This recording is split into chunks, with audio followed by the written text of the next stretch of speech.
Russia's foreign ministry has condemned the U.S. attack on Caracas as a violation of international law. It demanded that Washington provide details about the situation regarding Venezuela's President Maduro. We are extremely alarmed by reports that Venezuelan President Nicolas Maduro and his wife were forcibly removed from the country during today's aggressive actions by the United States. We urge to clarify this situation immediately. Such actions, if they actually took place, constitute an unacceptable encroachment on the sovereignty of an independent state, respect for which is a key principle of international law. All praises to Yahweh, Ba'ashem, Yahweh Shai, Ba'ashem, Rakar Kodash. Double honors to the apostles and elders at Great Millstone. Shalom to the whole Philadelphia. All right, oil, arms, and long-standing ties. What connects Russia and Venezuela?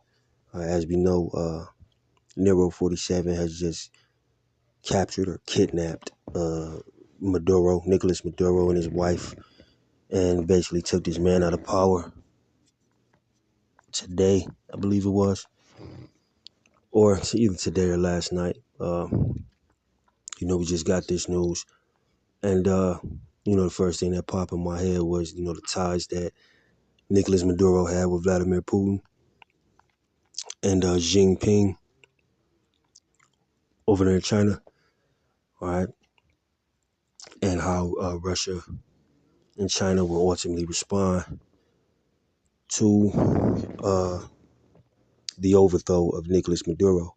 All right, they had a lot of business interests over there, and as the scripture say, the third woe cometh quickly. All right, more and more things are happening that's causing more and more tension amongst these nations. All right, but it says deepening cooperation across several sectors has brought the two countries closer as allies. There you go, oil. All right, that's the business interest over there. All right, and that's why Nero 47 really is, conducting everything that he is. Says Russia and Venezuela have strengthened cooperation in areas including energy, defense, and trade in recent years as both countries have faced prolonged Western sanctions. All right. Caracas has become one of Moscow's most vocal supporters of the Ukraine conflict, expanding diplomatic and economic ties while opposing measures imposed by the U.S. and its allies. The Kremlin recently reaffirmed its backing for Venezuela amid renewed American pressure on the South American country. All right, so Russia is definitely a partner of Venezuela. All right, Nicolas Maduro and Vladimir Putin, as well as Xi Jinping, as I mentioned earlier, have a relationship, business relationship, right, which America is trying to, weasel their way in between, the relationship that Venezuela has with them countries as far as selling them oil for, whether it be, just trade or some type of protection.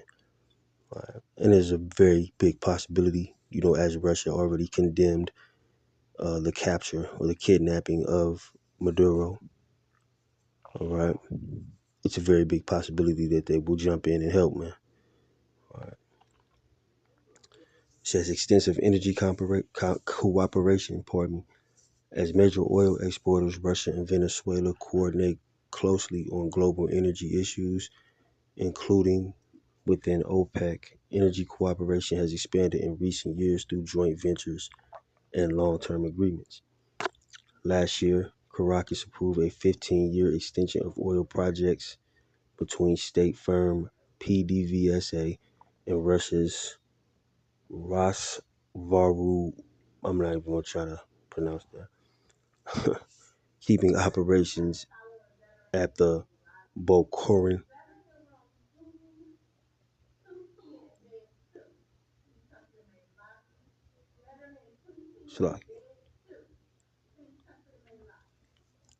keeping operations at the Bokharan and Perija fields running through 2041.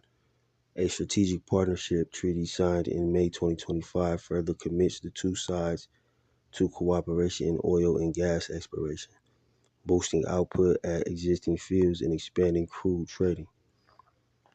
So they've already had an extensive or long-term deal as far as the oil, and the U.S. knows this. That's why they're trying to seize control of the oil so Russia and China has to answer to them. Venezuelan officials have also said Caracas plans to pursue new projects with Russia's Gazprom. The deepening ties reflect shared efforts to stabilize energy markets while countering Western sanctions. All these deals that were being put in place with Venezuela by Russia was to duck the sanctions of America. All right? And Vladimir Putin, all right, they have an army that can compete with America, man. And this guy, Vladimir Putin, of course he's gonna get pissed that America keeps getting into his business. You know, long-standing defense and military technical ties. Russia has long been a key defense partner for Venezuela, supplying a broad range of military hardware and technical support. Venezuelan forces operate Russian-made Su-30 Mk-2 fighter jets, Mi-17, 35, 26 helicopters, as well as T-72 72 tanks and other armored vehicles delivered under earlier agreements. Caracas has also acquired air defense systems, including medium and long-range platforms, so they do business militarily as well. All right, these are military allies, man. So it's only so long that the U.S. is going to be able to bully these countries that these other superpowers, as I speak on their military, the Russian military and the Chinese military, all right, that they're involved with and do business with. All right. Cooperation extends beyond arms deliveries to maintenance and service facilities for Russian equipment, as well as defense industrial projects. This includes plans to locally assemble small arms such as AK-103 assault rifles and ammunition at facilities in Venezuela. Growing trade and economic cooperation. Economic ties between Russia and Venezuela have grown steadily in recent years, with bilateral trade reaching about 200 million in 2024, up roughly 54% from 2018 despite sanctions and financial constraints from America. Moscow has said it aims to double turnover to around 400 million by 2030 and rank Venezuela among its top trading partners in Latin America. Venezuelan shipments to Russia have risen sharply, with imports of cocoa, coffee, and seafood tripling in 2025. Russia, in turn, supplies fertilizers, wheat, vegetable oils, medicines, and other industrial and consumer goods, while dozens of Russian companies have expressed interest in expanding deliveries. Financial links have also widened since August 2023. Venezuela has gradually adopted Russia's Mir payment system, while the joint bank Evro Finance Mas Masnar Bank has set up correspondent accounts with major state lenders, allowing companies to settle trade in national currencies, right, to duck using the U.S. dollar.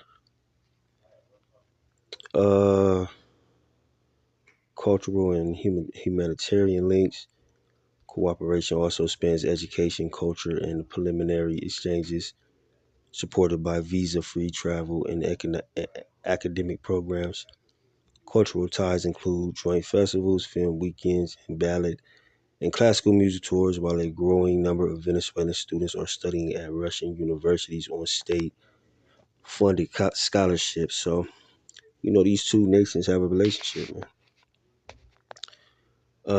Venezuela's debt to Russia, largely stemming from earlier arms purchases, has been handled through restructuring deals that eased repayment and supported broader bilateral relations. Security concerns in 2025 also caused short-term disruptions to tourism and air travel, briefly affecting logistics and exchanges, though officials on both sides have played down the impact as temporary. All right. So, as you can see, Russia and China, or pardon me, mainly Russia, as the article speaks on, has a relationship with Venezuela. That's one of their allies. And, when one of your allies get invaded, are going to step to the forefront, especially this ally being a weaker military than yours. Russia having being a superpower as far as militarily. Of course, you're going to step in. So, we'll see what happens, man. They've already condemned this move by Nero 47. So we'll see what happens next. All right. But I ain't going to hold you. I hope that video was edifying. Shalom.